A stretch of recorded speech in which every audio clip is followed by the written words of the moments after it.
left of a piece of paper, I want you to write down 2 words. I want you to write down the word passive. Underneath the word passive, write down the word persistent.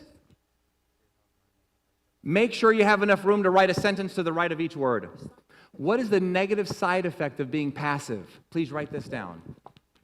I will be poorer. Yes, poorer is a word. $50,000 in income is poorer than $100,000, and $100,000 is poorer than $200,000, and so on. Now, what's the negative side effect of being persistent? For fear you answer it wrong, do not answer it out loud as rhetorical. What is the negative side effect of being persistent? Please write it down. I will tick people off. There's no way around this, ladies and gentlemen. You could be the kindest person in the world. Talk to 1 or say 10 people in a year. A percentage of those people will not like you. They brought Jesus Christ up and Trump charges and killed him. They killed Gandhi. Now, something tells me here with your career, with Young Living, that probably will not be quite so dangerous if you have the right values and beliefs in what? 2 things for clarity. Here they are. You can make a little cross right here like that. The first one on the top left is myself. Value and belief in myself. The other one, products and services. Value and belief in products and services. Now, who would like to take a stab at this? Which side of the column is easier to have high value and belief in? The right side or the left side? Very good. The right side. Why not the left side? We got too much what? Baggage, right? Here's an example. Let's say you got a bunch of stuff going on in your life and your value is down here, your belief is down here, your products and services are proven, your value and belief in products are way high. With this formula, do you think you're going to be a persistent follow-up machine today? No. If you don't get anything from me today, please let it be this. Just about everything you hear, see, feel, and touch can instantly change your value and belief and you're not even aware of it. Here's an example. Let's say because of your experience, if you have a lot of experience, you're talking to somebody about your opportunity and you just know it's not going to happen, right? They're not going to sign up. Problem number 1, the moment you said to yourself it wasn't going to happen, you created a negative story about it. The problem is you're not even aware of the story. Problem number 2, you allowed the story to instantly decrease your what and what, and you're not even aware of it.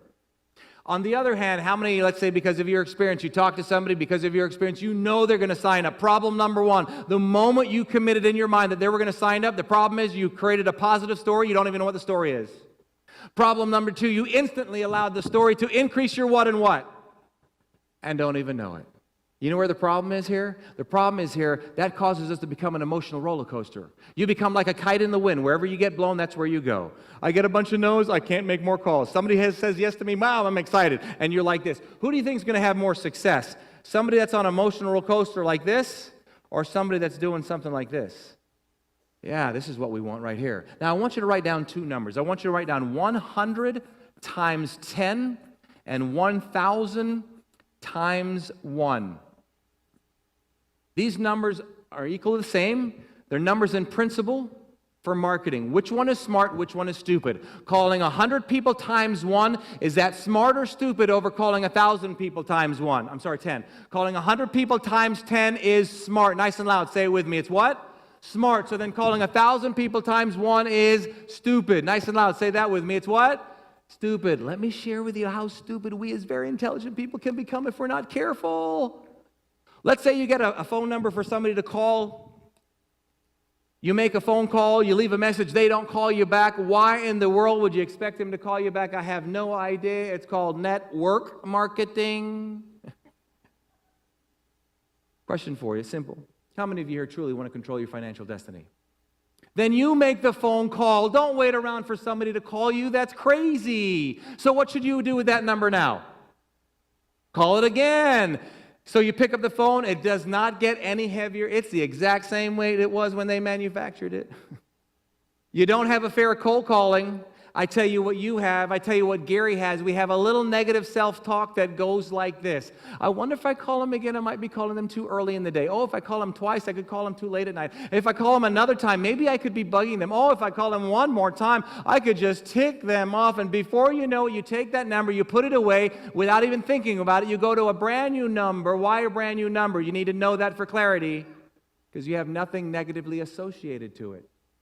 Which means the number that we tried once, we already got a stupid little story going. You know what it says? Well, they must not be interested. They would have called me back. Really? So we go to another number, and another number, and another number. We just started the 1,000 times 1 all over again, and we said that was what? Stupid. How many of you in here be willing at one time or another to do something like that? I'd be the first to put my hand up. You know why? Because you can't change what you don't acknowledge. Now, why is it so important to learn to master with your value and belief system, ladies and gentlemen? 80% of your sales are made between the 5th and 12th attempt. 80! So because if you have stupid little stories going on and your value and belief is too low between this one and this one, what happens is you're going to stop. And if 80% of sales are made between the 5th and 12th attempt, you're going to stop at 2 or 3 and you're going to limit your income. Does that make sense? So then what is the difference between somebody who's massively persistent and somebody who's not? Please listen closely. Now remember, there's a difference between following up and persistent. You can convince yourself with a story that you're persistent because you call one person, they don't respond, you go to the next one, the next one, oh, I keep going, I'm persistent. But if we're persistent with the 1,000 times 1, we said that was what? Stupid. We got to be persistent and follow up with this. So the difference between a person who massively follows up and who is massively persistent. And let me tell you, I'm one of those people. I recently did a program with a company, and I kid you not, I knocked on their door for 12 years. I will follow you home. I'll go down your chimney. I will come up your toilet. I have no shame. Why? Because my value and belief is so high in what I feel I have to offer you, I respectfully do not care what other people think about me, nor should you.